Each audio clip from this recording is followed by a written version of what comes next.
El Señor esté con ustedes. Y con tu espíritu.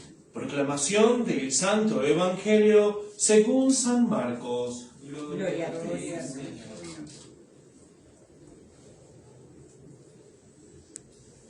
En aquel tiempo Jesús llamó a los 12 y los fue enviando de dos en dos, dándoles autoridad sobre los espíritus inmundos.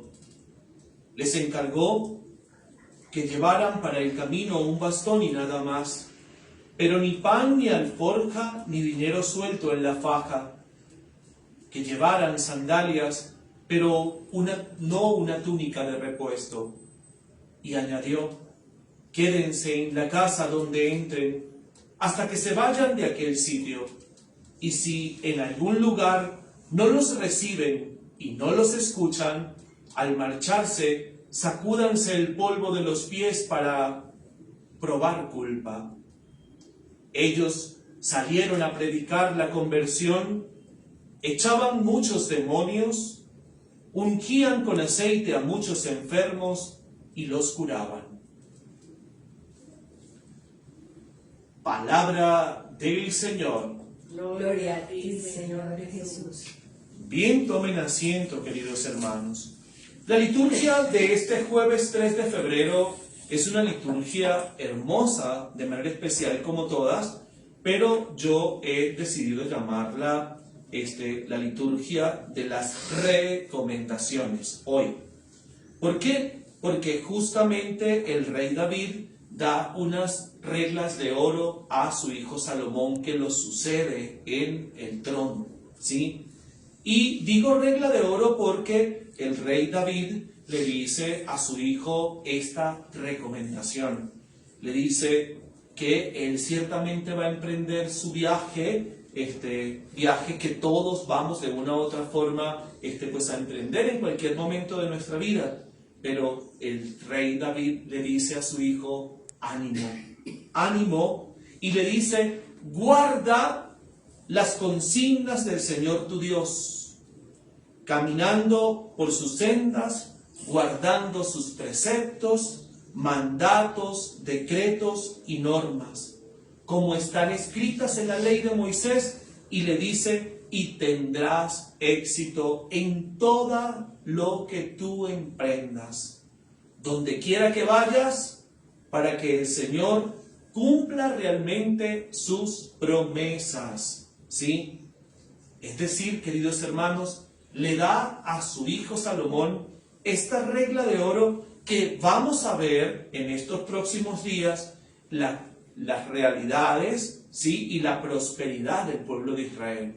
Y la prosperidad del pueblo de Israel se da, ¿por qué? Porque ellos cumplen la ley del Señor, cumplen los preceptos, cumplen sus mandatos, ¿sí? No quiere decir con esto de que no van a caer, porque mucho más adelante vamos a ver cuando el pueblo nuevamente cae, ¿sí? Es decir, el Señor entonces nos está revelando algo aquí hermoso, y es que nuestra vida en Cristo Jesús va a tener sus altos y sus bajos, ¿sí? Pero el peor error que nosotros podemos hacer es quedarnos de brazos cruzados cuando sentimos que caemos. No, tenemos siempre que recordar que el Señor está ahí, dispuesto a decirnos, como hace 3 días a la hija de Jairo: Talita cum, levántate, contigo hablo, ¿sí? Es decir, el Señor siempre nos va a estar animando a nosotros. ¿Para qué? Para que nosotros avancemos en su camino, avancemos en nuestro caminar, avancemos en nuestra búsqueda sincera de Dios, ¿sí? Porque nuestra meta es la vida eterna, queridos hermanos. Entonces, por eso hoy sabiamente escuchamos en el libro de los Reyes cómo David le da esa recomendación, esa norma de oro a su hijo Salomón, ¿sí? A su hijo Salomón.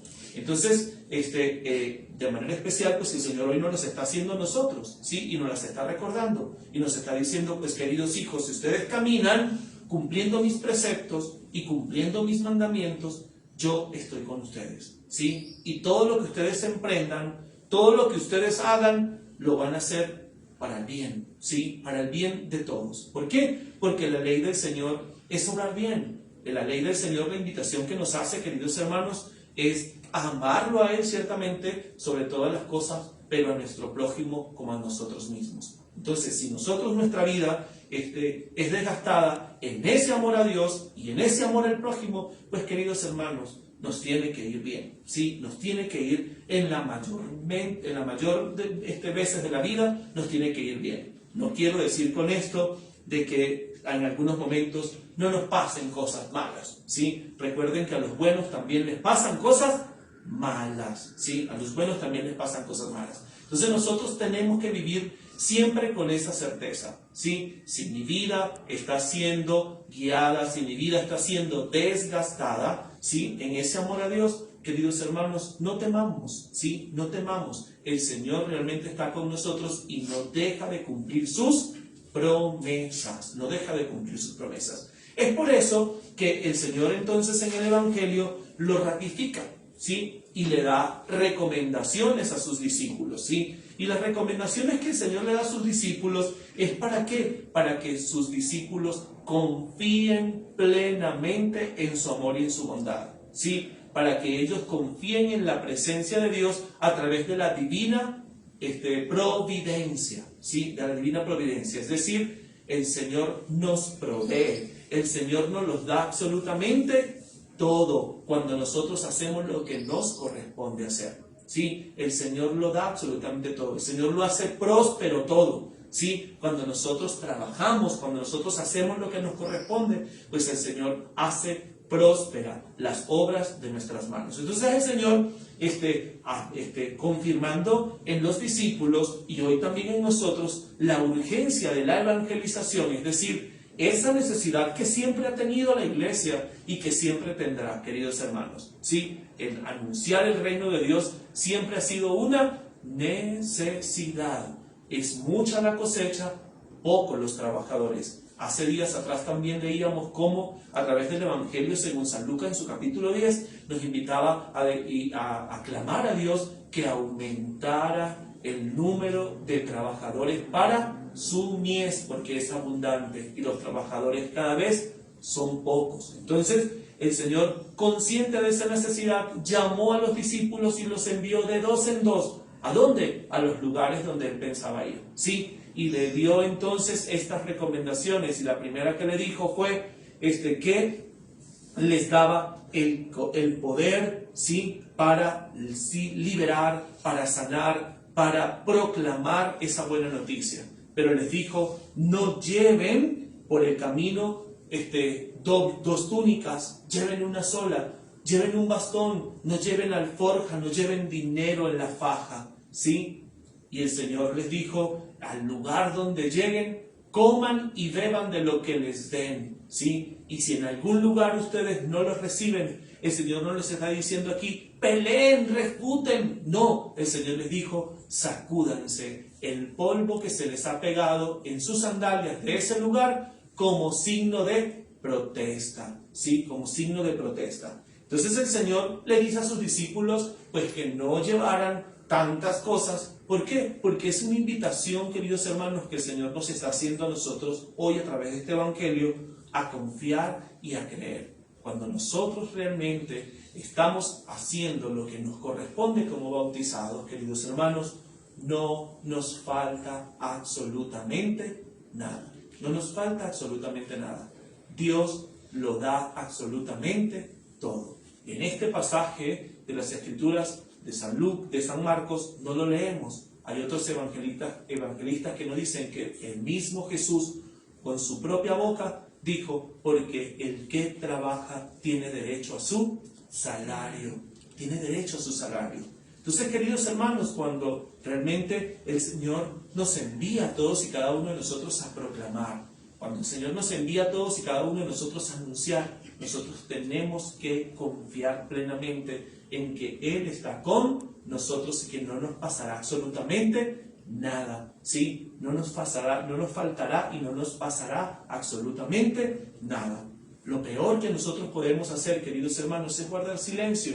Yo he venido últimamente recalcando y afirmando y confirmando en la vida de todos y cada uno de los que me escuchan, queridos hermanos, que la consecuencia que hoy nosotros estamos viviendo de mundo es a raíz del silencio que nosotros como iglesia en muchos momentos hemos guardado, ¿sí? Cuando nosotros sencillamente nos hemos quedado callados, le hemos dado paso, le hemos dado opciones, le hemos dado ventaja a las cosas del mundo. Entonces yo por eso durante todos estos días he estado repitiendo eso, ¿sí? Y yo creo que es uno de los grandes pecados que pocas veces confesamos, ¿sí? El silencio que nosotros muchas veces guardamos ante la injusticia, ante la desigualdad, ante, no sé, la mala acción de alguien que nosotros estemos viendo, ¿sí? El silencio que nosotros a veces guardamos ante las malas conductas que también nosotros podemos ver en nuestra familia. ¿Por qué? Porque todas esas conductas, todos esos malos ejemplos, toda esa indiferencia va haciendo réplica en la sociedad. Sí, va haciendo réplica en la sociedad y va teniendo su consecuencia en la vida de todos y cada uno de nosotros. Entonces, queridos hermanos, el silencio que nosotros guardamos como cristianos ante las cosas injustas de la vida, sí, es un pecado, sí, es un pecado. Y tenemos que confesarlo. ¿Por qué? Porque Dios no es un Dios indiferente. Dios es un Dios que da respuesta, ¿sí? Que si el Señor, Jesús, veía que se estaba cometiendo una injusticia, el Señor intervenía, ¿sí? Si el Señor sabía que estábamos haciendo algo indebido, el Señor lo denunciaba, queridos hermanos. Entonces, el Señor hoy, nos lo recuerda. Hoy también nosotros, como los apóstoles, somos enviados, ¿sí? Somos enviados. Y nos invita a confiar. Nos invita a caminar convencidos de que realmente Él está con nosotros, ¿sí? De que Él está con nosotros. Y si Él está con nosotros, ¿quién contra nosotros? ¿Quién contra nosotros? Entonces, debemos animarnos, queridos hermanos. Debemos animarnos, ¿para qué? Para que verdaderamente nosotros podamos ser esos anunciadores, esos proclamadores que el Señor quiere que existan en el mundo. Y damos entonces de manera especial al Señor Jesús en este día por el eterno descanso del alma de nuestra hermana Alicia Vergara.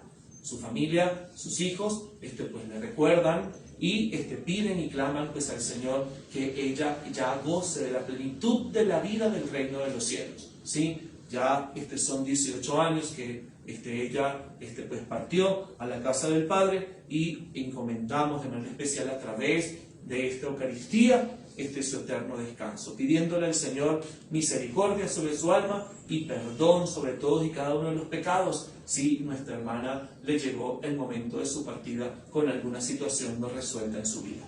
Bueno, que María Santísima, nuestra Madre, y su esposo San José intercedan por todos y cada uno de nosotros. Que así sea. Que así sea. Bien.